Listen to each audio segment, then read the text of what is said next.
Lashana Tova, Parker, for Elevation Nation. That means what? Happy New Year? Sweet New Year? Sweet New Year in Hebrew. It's Rosh Hashanah, which is the Jewish New Year. And Parker and I are focused this Fortitude in 15 on planning for that new year, reflecting on the past year, being grateful for this amazing year that we've had. It's pretty cool that as Jews and proud Jews, we get to have two New Years, two different times of the year that we get to sit back, reflect, and make some goals. I know Parker and I make goals every single year for Elevation Nation and for our personal lives at the calendar year. But Rosh Hashanah is a nice time to kind of maybe focus a little bit more on the spiritual goals that you have and how you're feeling emotionally. And so it's a beautiful holiday. I am flying to Chicago to spend it with my grandmother, and I'm looking forward to that. And I know, Parker, you're going to be spending it with your friends and family. So happy New Year, buddy. Happy New Year to you as well. I was going to call you out. I was like, Rosh Hashanah is definitely not the time of year where I'm writing down like business goals or like personal wellness goals. I think, to your point, what Rosh Hashanah is a year to reflect mostly around family and friends and the spiritual part of our work, our lives. And it is a nice reminder of that fall is coming, that there is a lot new things to come. And then soon, it will get cold. And that is always my reminder. Rosh Hashanah growing up was always, remember with the brisket and the sweet smells of apples and honey, even though I can't eat apples. So, some challah and honey. I thought we outgrew that if they're peeled.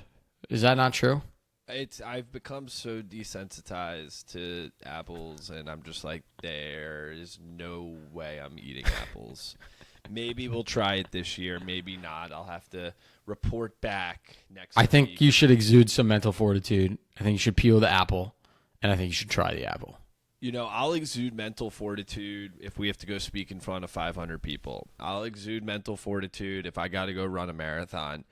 But nothing scares me more than eating a damn apple. You ever watch that? There's this guy who's popping up on my TikTok recently, and he has a food phobia.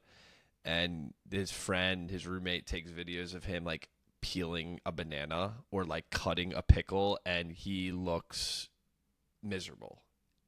It's that's not me. I'm not saying I have a food phobia of apples, but apples just they never came around for me. So no apples and honey, challah and honey for me. But yeah, let's talk about it. Obviously a very scary week with what's going on in the world. Certainly a lot happening in Middle East, certainly a lot happening in the United States as well. And I think I'm grateful just to be a Jew and be able to practice my traditions with family and friends. And I don't think we did Rosh Hashanah once, Sam, together, but I don't think we've done it in a while. It's been a while, but yeah, I was with you in Baltimore and went to your synagogue with Philip, spent some time with your family, and it was beautiful. I think it's a great tradition. It's a crazy time in the world to be a Jew. Crazy time to be alive. A lot of conflict happening, unfortunately. I just hope that things are safe at all the synagogues across the world these next 2 weeks, which are the holiest of days for Jews. And so I hope everyone gets some time. Let's talk about that for a bit. Not the security, but more the idea of going to synagogue. Growing up, I went to synagogue every Rosh Hashanah and Yom Kippur. Traditionally, in my upbringing, it was 2 days for Rosh Hashanah and 1 day for Yom Kippur. But ever since I moved to New York, I haven't gone to synagogue, and it almost feels like I have some emptiness with that. And maybe I should have taken it upon myself to join a local synagogue, even though a synagogue in New York City is crazy. It's hard to just join, I think, but I don't know. I feel this is my last year, I think, that I'm not going to be going to synagogue. Next year, I'm definitely going to put this foot forward and get to the synagogue, say some prayers. What about you? Yeah, I mean, that's no. being completely transparent right there. No, I get it. I mean, I think being young and being in a city, it makes it a little bit harder. For people that don't know, you typically have to like belong to the synagogue to go for Rosh Hashanah and Yom Kippur, whereas every other Shabbat you can kind of walk in and it's fine.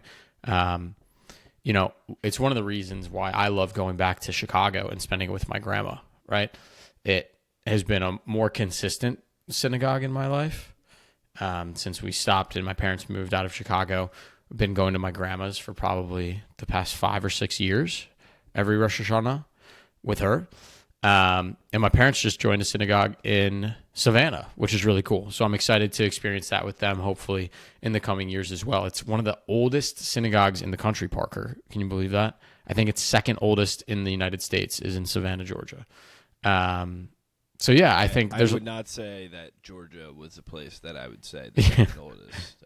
It's pretty wild, right? Yeah. It's a beautiful old synagogue. But no, I think going back and having those traditions, there's something about them that make me feel like my soul feels good, which is nice. You just feel close to your people.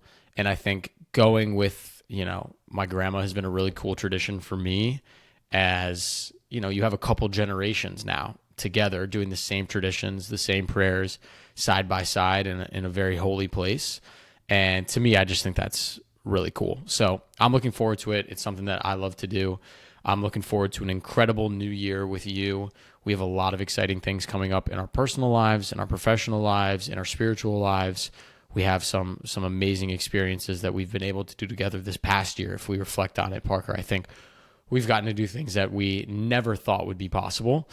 And not only on a professional level with Elevation Nation, but in life. I mean, you got married. We went on an incredible trip to Colombia together, and I'm hoping that we still get to do some trips and some unique experiences again this year, although it sounds like you are booked up every single weekend with weddings, but maybe you'll make time for me. We'll see. Yeah, going into next year, we're going to have a lot of weddings for sure. You got to start saying no. That's what I learned. Just say no. You have to. You can't do it all. It's challenging. But yeah, next year will be Elevation Nation. We'll be talking a lot about that because I think I have 15 weddings already in 2025. That's more than 1/4 of every weekend that we have. And that doesn't account for bachelor parties. It doesn't account for spending time with family.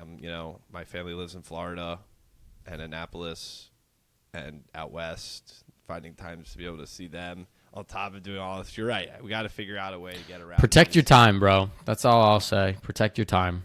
Yeah. It's hard, but you got a lot going on.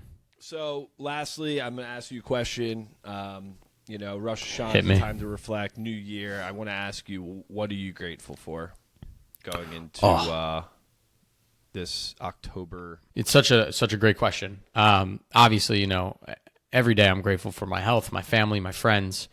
And I could go on and on about those, but I'm going to do a little bit of a different one because I think those are maybe not givens, but for me, they're givens.